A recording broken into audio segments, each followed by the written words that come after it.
Станция «Эхо Москвы» в Уфе. У микрофона Дарья Кучеренко. Это программа «Персонально ваша». В гостях у нас сегодня политолог Сергей Лаврентьев. Приветствую вас. Добрый день. Можно присылать смс-сообщение, номер +7 927 304 10 51.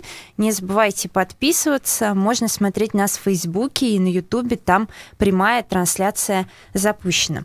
Я хочу начать с истории, которая сейчас получила какое-то развитие. Это история с выступлением комика Руслана Белого. Если вы слышали, некоторые люди в Башкирии требуют от него извинений за его шутки про Салавата Юлаева и вообще про Башкирию. И даже группа молодых людей поехала в Ульяновскую область, где он выступал, и заявила, что договорилась там об этих извинениях, но Руслан Белый извинения пока не принес. Во-первых, если вы смотрели это выступление или читали и расшифровку этого выступления, каким оно вам показалось? Показалось ли оно вам оскорбительным? Ну, я не смотрел и не читал, но саму эту историю я слышал. И здесь бы я к этому так относился. Так, коль у нас существует... Что такое национальный герой? Национальный герой – это, в общем-то, факт в истории, и который вошел в национальное самосознание как некий символ веры. Поэтому, если мы остерегаемся оскорблять в каком-то варианте верующих, то и национальных героев лучше этого не делать. В любой форме лучше этого не делать. Это не есть предмет, что других шуток нет. Оскорбление чувств верующих в Салавата Юлаева? Нет, но почему нет? Верующий в то, что он национальный герой, он вошел в историю, вот ему памятник стоит, он является символом, надеждой, люди, так сказать, верят и так далее. Я поэтому не считаю вот вообще нужным таким образом вот приехать, ну куда бы, допустим, можно было приехать, в Смоленскую область и взять, пошутить над великим, значит, Иваном Сусаниным. Угу. Как бы это воспринималось? Не знаю.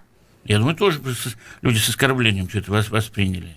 То тоже русский, тоже национальный герой, но он, так сказать, из Смоленской области, смолянин и так далее. Угу. Я не думаю, тем более, если бы приехал какой-нибудь башкир. Что бы было тогда? Ну, у нас вообще очень много различных героев и в фольклоре, и в истории. Надо очень осторожно относиться. То есть, например, вот смотрите, есть довольно большая группа людей. У меня есть ощущение, что она даже больше, чем группа людей, верящих в героизм Салавата Юлаева. Это люди, которые верят в героизм Сталина, например. Вот над Сталиным тоже нельзя шутить? Ну, в данном случае, если мы посмотрим историю с фильмом итальянским «Смерть Сталина», которая является комедией, ну и там в комедийном плане представлен не только Сталин, но и его окружение, там и маршал Жуков, и Молотов, и Берия, и так далее, и так далее. Я думаю, что в тех вариантах, когда мы должна освобождаться от своего прошлого, от зависимости от прошлого, смеясь, то, наверное, это даже необходимо. Но освобождаться от уважения, любви к Салавату Юлаеву просто не нужно. А почему вы считаете, что чьи-то шутки про то, что... Да даже... Ну, понимаете, вот я смотрела это выступление, я не могу это назвать шуткой, вот лично я. Он говорит, у вас здесь все названо именем Салавата Юлаева. А Салават Юлаев – это бандит, говорит он. Это его мнение. Вот шутка это или не шутка, здесь, конечно, трудно, на мой взгляд, определить. Ну, он, видимо, нужно прямой ли потомок обижаться? Екатерины II. Может быть. Мы с вами не знаем. Только в этом плане это можно посчитать, потому что так у нас все бандиты. Если взять всю нашу историю, которую мы изучаем, кто у нас? Кондратий Булавин – бандит, Емельян Пугачев – бандит, так? Степан Разин – бандит с большой дороги, с Волги, с большой. Но у людей не должно быть права называть их бандитами в каком-то публичном комическом выступлении. Они должны всегда думать, кого они могут оскорбить. Нет, таким дело? образом. Здесь по-разному это бывает. Другое дело, когда человек, профессиональный, когда он выходит публично на сцену, или там, то есть у него получается микрофон, кафедра, вот здесь он должен четко думать, как его слово отзовется. А если это для всех юмористический номер, он все равно должен думать? Ведь юмор всегда кого-то обидит. Обидит там чиновников, здесь, глупых. В чем дело, что когда, допустим, мы перебарщиваем с названиями, то же самое можно говорить с памятниками Ленина, с пролетарскими коммунистическими улицами, и так далее, и так далее. Здесь, конечно, и, кстати, на это дело шутят. Если взять посмотреть, то что у нас Салават Юлаев называется, кроме проспекта и кстати... Хоккейный клуб Салават Юлаев, вот как раз... площадь Салавата Юлаева. Ну и все. Проспект Салавата Юлаев. Это понятно.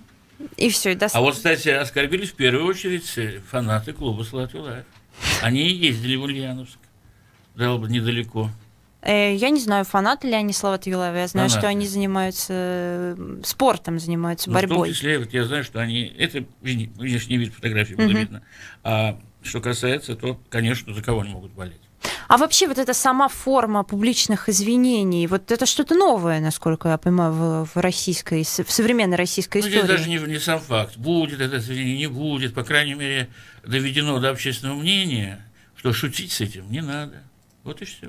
А стоит ли ожидать какой-то цепной реакции? Что теперь татары, например, будут просить извиняться, если он в Казани пошутит? Надо отдать должное, что татары сами смеются над собой.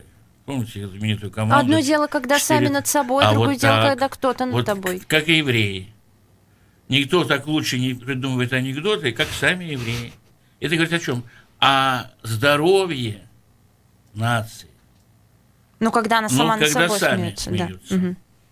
А можете дать какую-то вот схему? Вот смотрите, вы говорите, что есть национальные герои, в которых верят, да, какая-то группа людей, которые являются символами чего-то для людей, и не стоит шутить над ними. А как понять, вот насколько важен этот герой? Над Пушкиным, например, можно шутить? Он сам над собой шутил сколько угодно. Ну, опять мы возвращаемся к тому, что сам он над собой шутил. А вот нам можно ли шутить? Рассказать, как он написал «Оду вольность», знаменитое патриотическое стихотворение, которое хрестоматийно преподается в школе.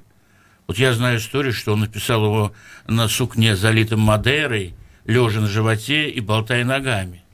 Это что, оскорбительно по отношению к Пушкину? Или это факт? Нет, давайте исходить из того, как люди шутят над кем-то. Вот смотрите, может быть, нам какую-то инструкцию разработать вот для юмористов? Понимаете, в чем дело? Это не вопрос инструкции, это вопрос культуры.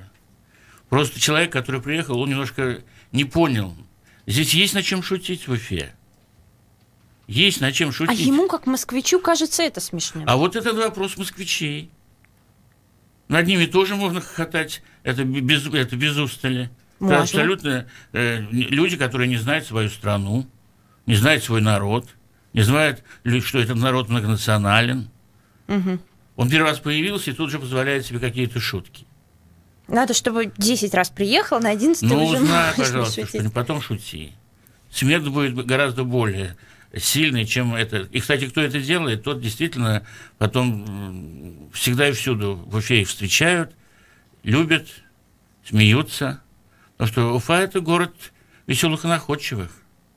К людям, которые поехали требовать скорее изменений у Руслана Белого, вы скорее какие чувства испытываете? Вот скорее уважение или недопонимание?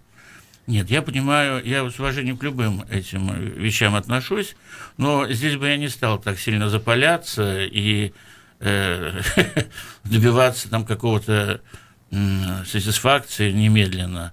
Можно было найти и другие способы выразить свою позицию.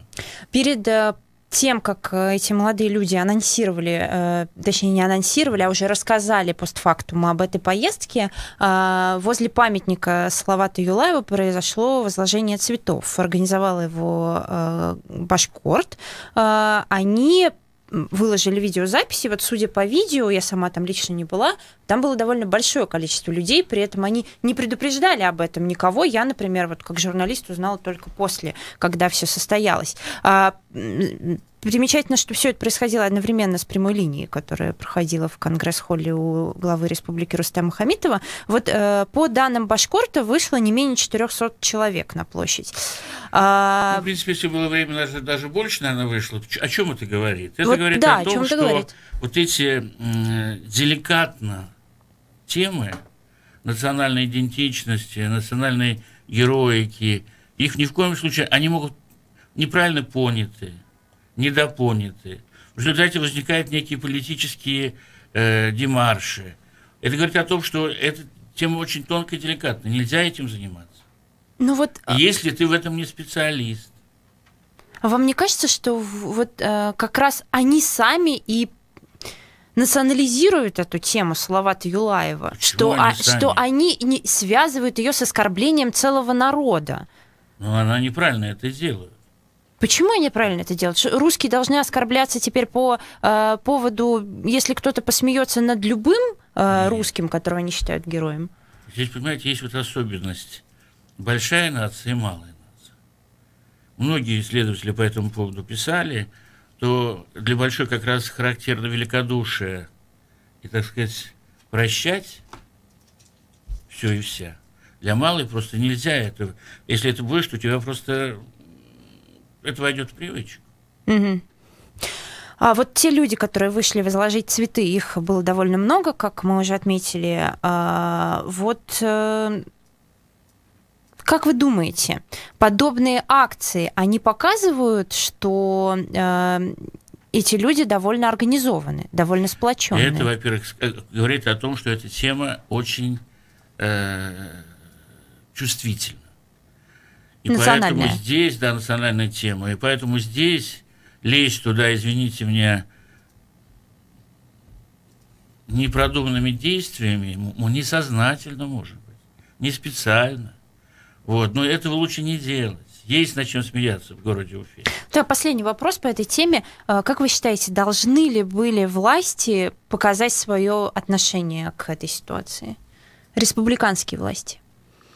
Ну, я думаю, что они, конечно, должны, потому что в конечном итоге я думаю, что они высказали свои отношения к этому. Каким образом? Ну, каким-то косвенным образом. Я, правда, не слышал. Ну, вот и я не слышала. Потому что еще время не так много прошло. По-моему, уже приличное время прошло. Уже изменений потребовали и даже не извинились. Не, ну и что теперь? За них должна извиняться республиканская власть? Нет, я просто представляю, что если бы это произошло, например, в Чечне, то, скорее всего, Рамзан Кадыров был бы первым человеком, который потребовал бы извинений.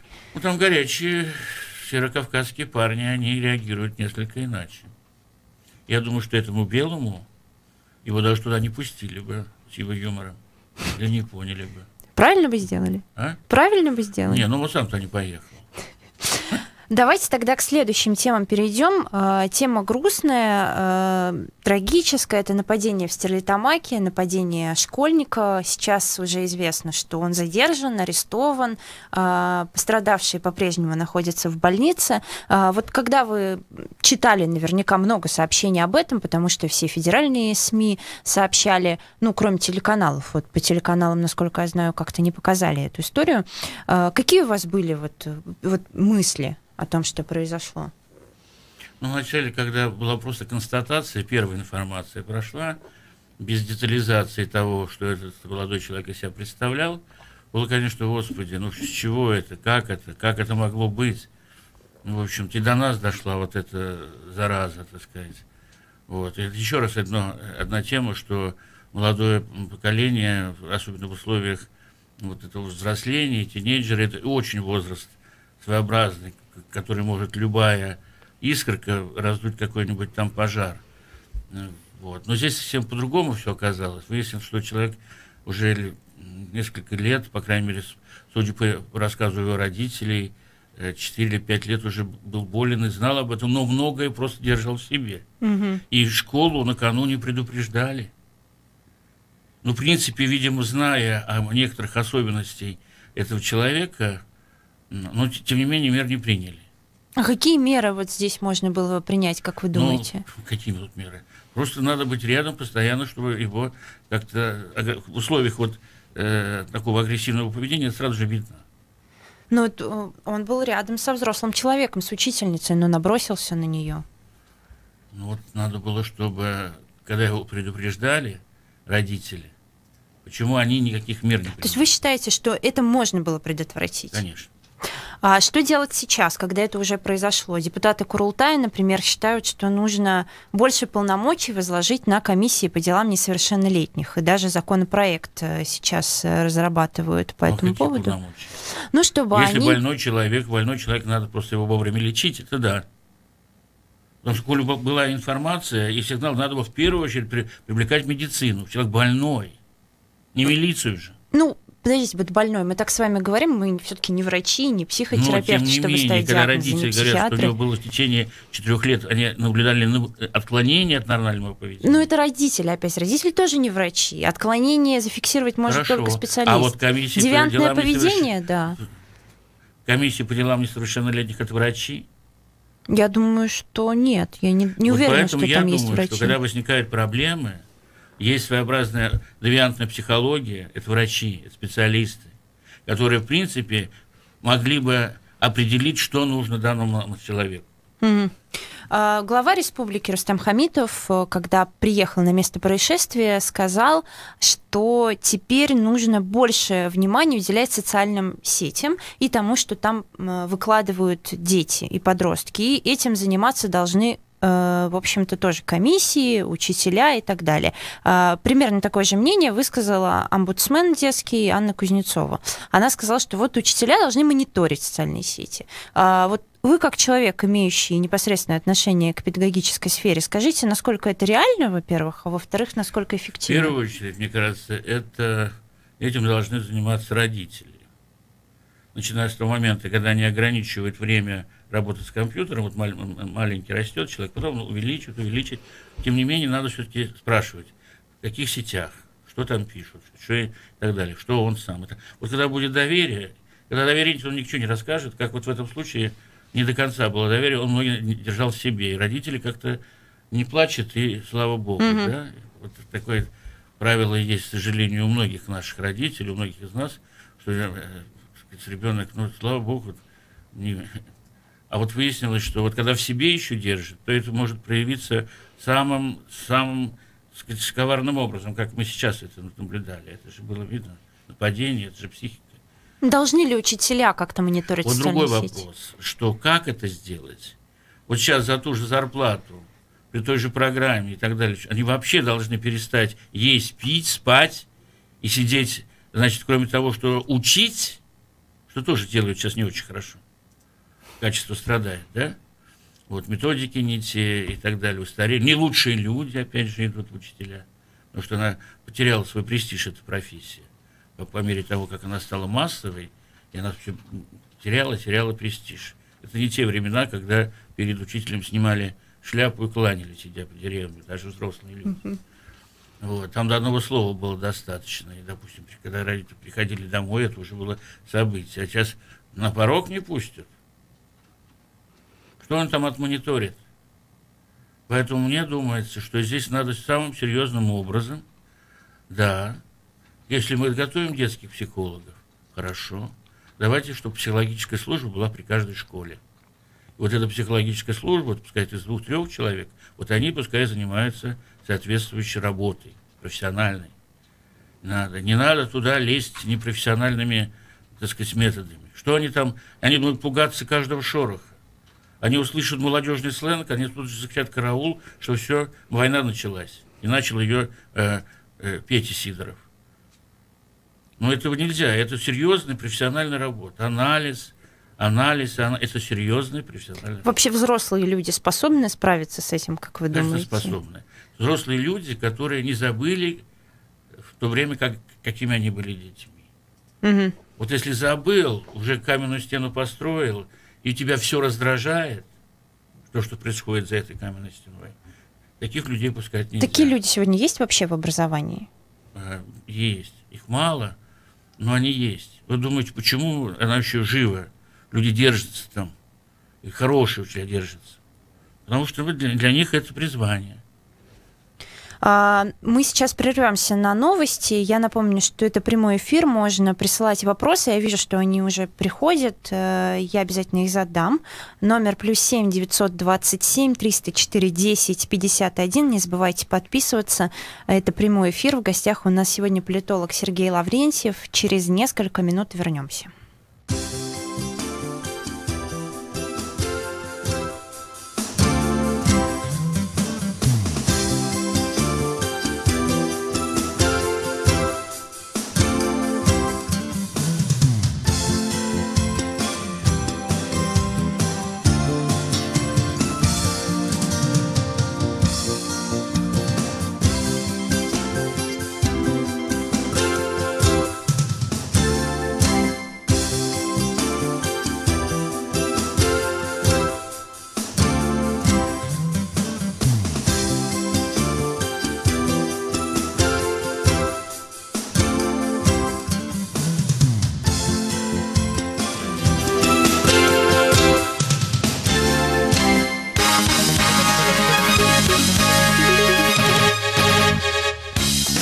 12 часов 30 минут в Москве. Краткий выпуск новостей в эфире «Эхо». Добрый день. Государство может выкупить долю Олега Дерипаски в «Русале», но предметного обсуждения пока не было, заявил журналистам министр промышленности Денис Мантуров. Ранее о возможной временной национализации «Русала» как мере поддержки говорил министр финансов Антон Силуанов. Накануне стало известно, что Минфин США может снять санкции с «Русала», если основной владелец Олег Дерипаска перестанет контролировать компанию. На этой новости акции «Русала» выросли. Ситуация в Сирии используется для оказания давления на Россию. Сирия и сирийский народ абсолютно ни в чем не виноваты, считает глава Чечни Рамзан Кадыров. Он также признал, что в Сирии присутствуют чеченские подразделения и их численность может быть увеличена. Мы готовы выполнить приказ любой сложности. Как верховный главнокомандующий скажет, так и будет, подчеркнул Кадыров. Присутствуют самые лучшие бойцы, которые прошли 2 военные кампании. Их 90%. Они там присутствуют и готовы еще выехать. Полки, батальоны, бригады. А если не мы, кто будет знать тонкости военных? Мы же все это прошли, мы все это испытали на себе. Поэтому мы должны быть впереди. Они обеспечивают безопасность той территории, которая завоевана нашими сирийской и армией. Мы с командиром нашим там на связи были. Больше здесь была паника, чем в Сирии. Они спокойно чувствовали, абсолютно без паники. Мы смотрим, как взрываются их ракеты на небе, как нам это нравится. Абсолютно спокойствие и готовы к любым ситуациям. По словам Кадырова, в регионе действуют игроки, которые начали показывать мускулы и зубы. Глава Чечни не исключает, что Россия должна будет принять меры. На уточняющий вопрос Кадыров ответил «силовые». Россию не устраивают ответы британской стороны по делу Скрипаля. Ответов на самые важные вопросы нет, заявило российское постпредство при Организации по запрещению химического оружия. Заявление цитирует Интерфакс. Великобритания возлагает ответственность на Москву за отравление Сергея и Юлии Скрипалей, утверждая, что с этой целью использовалось вещество «Новичок». Эксперты Организации по запрещению химоружия подтвердили выводы Лондона. Москва называет эти выводы спорными и отрицает причастность к инциденту в Солсбери. ГИБДД предлагает внести изменения в практический экзамен по вождению в автошколах, объединив 2 части – площадку и город. Об этом «Коммерсанту» сказал глава ГИБДД Михаил Черников. Предложения уже обсуждаются с Министерством образования и науки. Ожидается, что решение будет принято к концу года. По статистике ГИБДД экзамены на получение водительских прав с первого раза сдают только 8% россиян. По мнению Черникова, это свидетельствует о слабом уровне подготовки.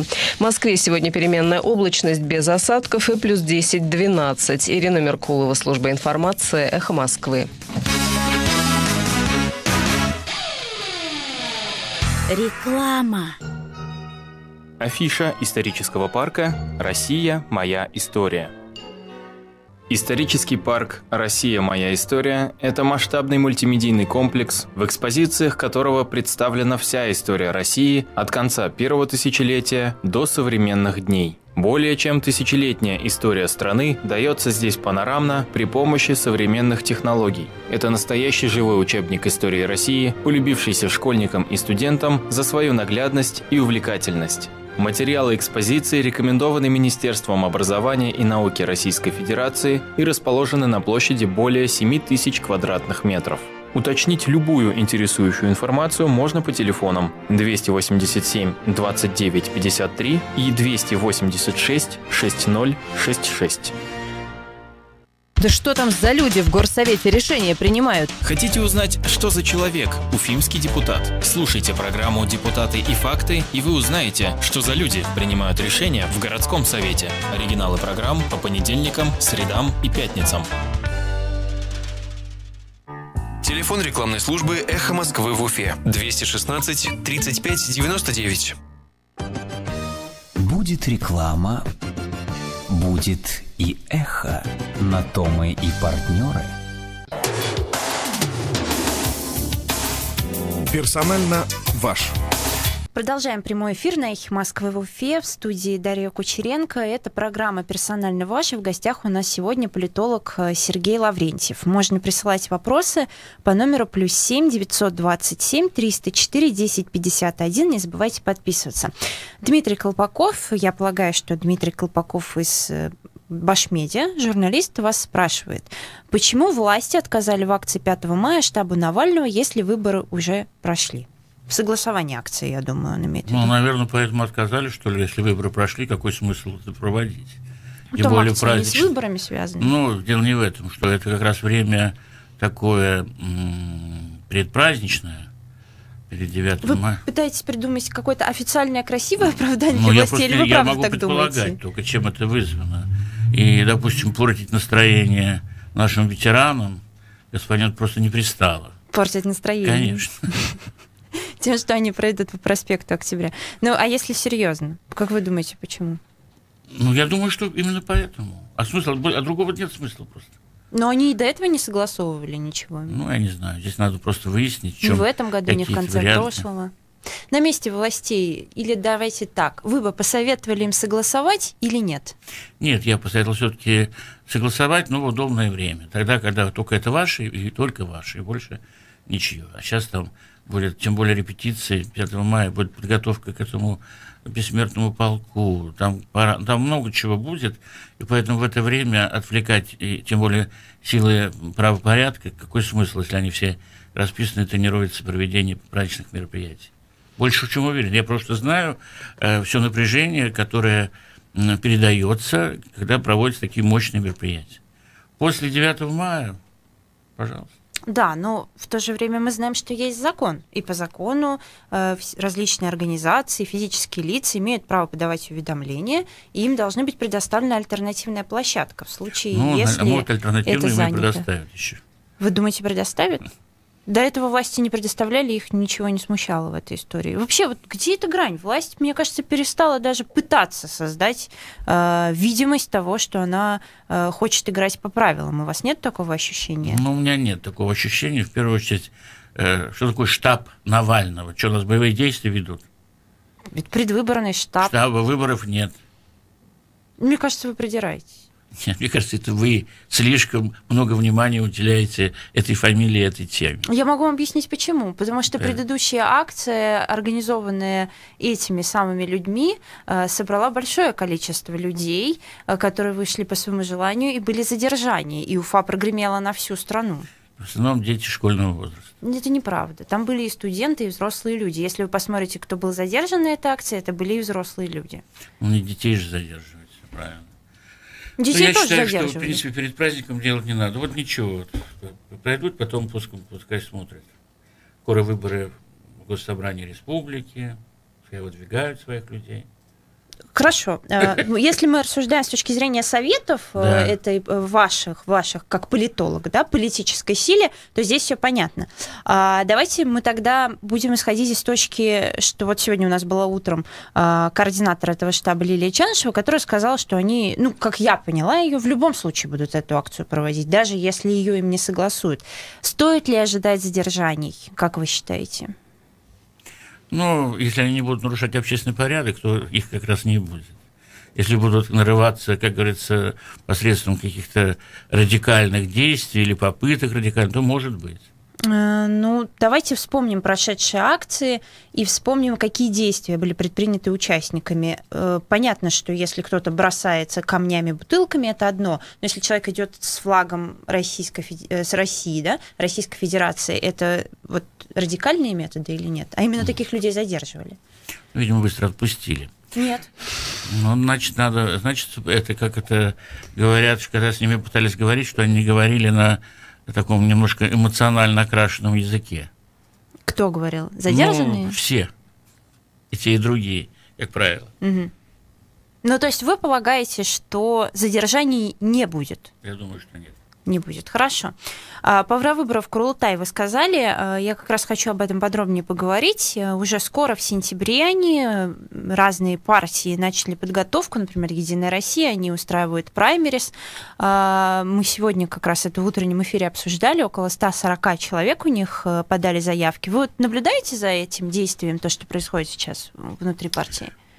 Ну, как вам сказать? Во-первых, это уже не новое дело, это уже стало обычной практикой этой партии, потому что они праймерис используют вроде бы внутрипартийное дело, но проводя и организуя вот эти встречи, они уже начинают агитационную пропагандистскую кампанию заранее, до того, как официально уже объявлены выборы, пользуясь именно, что, мол, это внутрипартийное мероприятие, что же вот нам что ждать-то, и так далее. Вот, и в этом смысле они тактически, наверное, выигрывают в результате. Потому что это позволяет привлечь внимание достаточно большое количество людей. Вот. С другой стороны, вот в нынешних условиях выборов президента Российской Федерации, когда уже завершены, когда люди, так сказать, уже, так сказать, хорошо поучаствовали в избирательной кампании, любая новая, которая вдруг еще грядет, для них это уже не столь интересно, поэтому я думаю, что им надо двойные и тройные усилия прилагать для того, чтобы эти выборы прошли на какой-то активной волне избирателей. То есть, если мы говорим о явке, вы прогнозируете ее низкую, скорее? Меньшую. Меньшую, чем на выборах президента. Так было всегда. Угу. Я видела в ленте Фейсбука среди моих друзей, которые являются, да, какими-то журналистами, редакторами, общественными деятелями, что «Единая Россия» в Башкортостане стало очень много женщин приглашать участвовать в этих праймерис. Почему? Это какая-то установка сейчас такая? Ну, эта установка наверняка с президентских выборов идет, с момента, когда бросили лакмусовую бумажку в виде Ксении Собчак, посмотрели. Общественное мнение, которое замеряли, в России только 32% готовы избрать президентом женщин. А вот, причем это достаточно большой рост. С депутатом здесь по-другому, может быть. Ну, это немножко по-другому. Но с другой стороны, почему по-другому? Здесь надо просто формировать, где взять политических лидеров женщин. Вот сразу взять, сразу от плиты, от кухни, от люльки детской взять и сразу ставить ее в политический процесс, это, наверное, не получится. Нормальная партия, она выращивает посредством различных кампаний, муниципальный уровень и так далее, выращивает таких политических лидеров. Если мы посмотрим вот этот муниципальный уровень, да, вот сельский уровень, количество сельских старост, как это будет называться сегодня, да, в скором времени, женщин больше, чем мужчин. Почему? Как вы это можете вот объяснить? там получается, что это люди, которые живут на селе, в деревне, которые ведут вот хозяйство. Коль ты у себя дома можешь вести хозяйство, где, чего, как и так далее, электричество, дороги, чистота, дети, медицина и так далее, то на селе ты это все наладишь. Мужчины как-то они не идут на эту работу, она очень такая щепетильная, причем за маленькие деньги надо все это сделать. Вот. Но женщина, особенно российская, которая из топора борщ может сварить, сельским советом она, естественно, может руководить.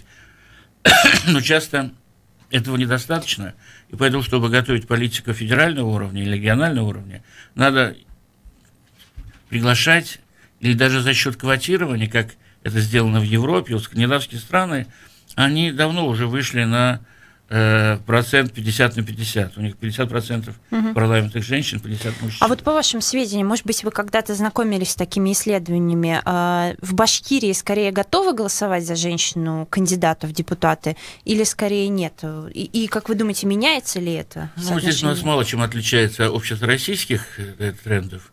Могу так сказать. В начале нашей партии, вот как Юля Совет, уже однажды пытались ввести квотирование. Коль партия участвует в выборах, ну, давайте, что партия, когда составляет свой партийный список для участия в выборах... Столько-то женщин. Смотрим процентное население. Столько женщин, столько... Им точно так список составляют. Но вот как его составить так, чтобы на проходные места обязательно... А там наоборот. Женщины играют роль статистов. Они где-то там 5-ми, 6-ми, 7-ми, первые 3 там проходят, а они в роли статистов. Но, может быть, на первых, на вторых это можно, пускай тренируется. Но сейчас пришло время, когда мы видим, что женщины, я, кстати, специально изучал эту тему, в чем они... Не значит, что, во-первых, когда профессионально подготовленные, они склонны к компромиссу.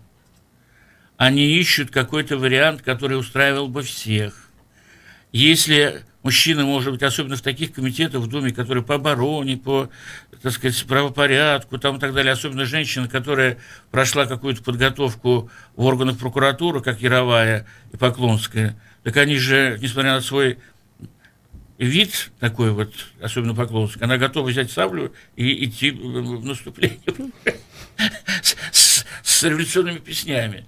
Вот здесь, я думаю, что для того, чтобы подготовить нормального парламентария, который действительно занимается парламентской работой, то есть он представляет все общество, знать настроение, законы, как писать, как внедрять, как менять и так далее, и так далее. То есть это сложнейшая работа, она требует высокой культуры политического участия.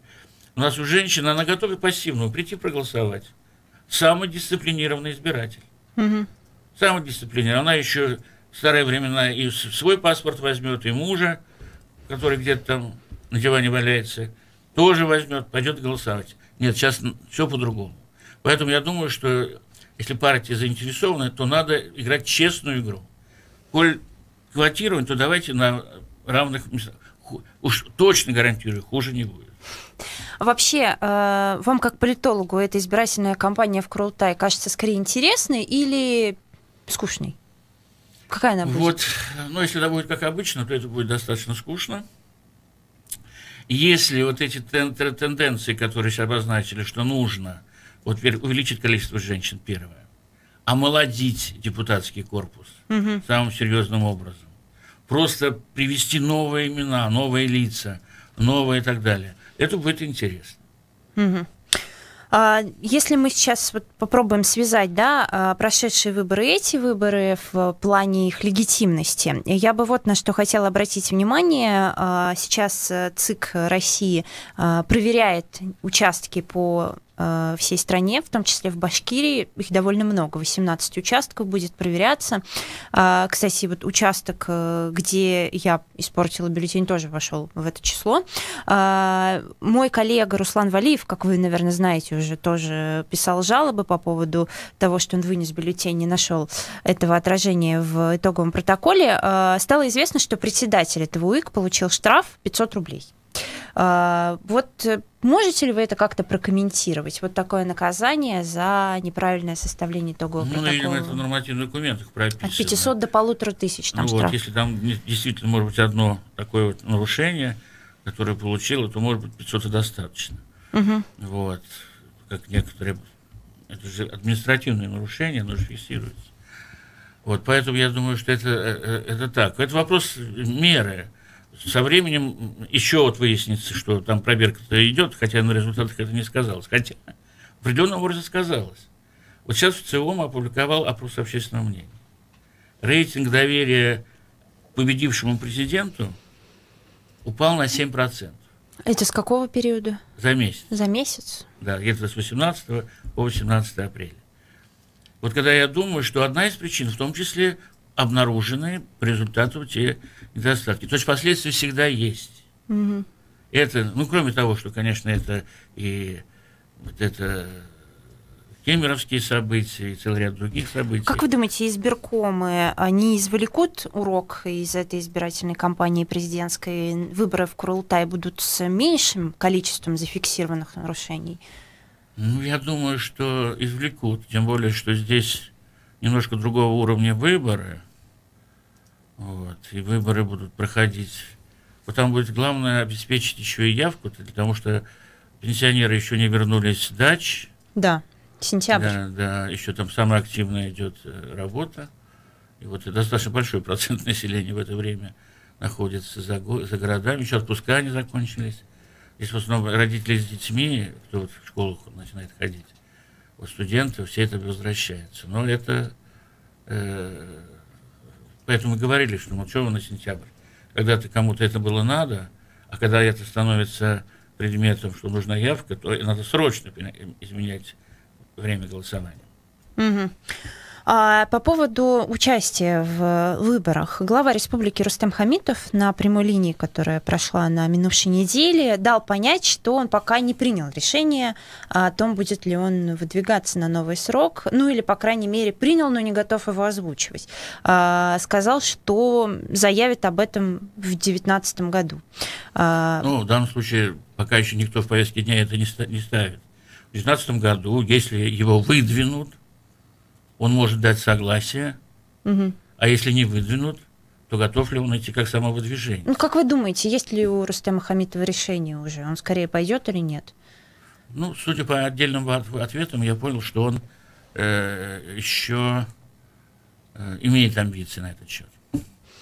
Вы бы ему посоветовали выдвигаться или нет? Если бы он вас спросил, сказал бы: Сергей Николаевич, как вы считаете? Я бы ему посоветовал, что 2 срока вполне достаточно. А здесь играет то, что там назначено, а тут второй раз только избираться будет. Но это же игра. А смотрели? Игра формальности, это называется. Вы прямую линию не смотрели? Нет. А вообще, ну, наверняка слышали, что там говорили, потому что какие-то цитаты СМИ конечно, взяли. Я проглядывал, смотрел, видел антураж, отдельные вопросы. Там были участники, непосредственно мои коллеги по работе, которые задавали вопросы вот как раз о выборах там и прочее. Вот. Поэтому я имею представление об этом. Мне вот кажется, что в процессе подготовки к данной прямой линии больше внимания уделили внешней стороне. Внешне, да, замечательно, картинка прям как на, так сказать, у Константина Эрнста на Первом канале. Вот, все замечательно. И журналисты одни из лучших, все. Вопрос только, так сказать, по контенту. Под контенту гораздо больше вопросов, чем, я бы сказал так, удовлетворения. Глава республики высказался о ситуации вокруг Шихан. Высказался довольно определенно, как мне показалось. Несмотря на то, что он действительно многословен и одному вопросу посвящал много времени и много слов, по Шиханам он сказал конкретно, что ко мне обращается одна из компаний, не назвал, правда, ее название, но все мы понимаем, башкирская содовая компания, и я им отвечаю, что мы не можем снять статус памятника, и значит, промышленная разработка вестись не будет. В свою очередь, башкирская содовая компания ответила довольно жестко Рустему Хамитову. Вы наверняка слышали, что они, в общем-то, недовольны таким решением главы республики. Насколько эта история, на ваш взгляд, вообще потенциально взрывоопасна с Шиханами? И как вы думаете, какое будет итоговое решение? Ну, у меня логика рассуждений Хамитова здесь понятна, потому что он следует своей логике, что он, в принципе, всегда выступал за экологию, всегда выступал за... Там, кроме экологических проблем, правда, есть еще исторический контекст, что эта гора носит какое-то сакральное значение для этого. Я думаю, что это больше придумано, наверное, чем это имеет место, потому что подобного рода мест у башкир было много, это не только там какая-то одна гора. И когда ее начали разрабатывать первый раз, это не значит, что это не было никому известно. Было все известно. Вопрос, когда встанет вопрос экономической целесообразности, обороноспособности, так сказать, цены вопроса в бюджетных и так далее, вопрос будет обсуждаться совсем по-другому. Если сегодня на уровне главы региона, главы компании, пускай она одна из самых больших и так далее, он может решаться в порядке обсуждения на совете по президенте страны, если станет достаточно остро, то вопрос будет решен однозначно. Это в сторону содовой компании? В сторону разработки. Угу. То есть здесь глава республики может поменять свое мнение под давлением? Ну, он просто согласится с мнением вышестоящих. Угу. А вот если мы сравниваем сейчас на двух чашах весов Хамитову и башкирскую содовую компанию, кто здесь сильнее из этих двух игроков? Ну, безусловно, здесь региональная власть, глава республики имеет очень большое значение, и он здесь принципиальную позицию уже имеет.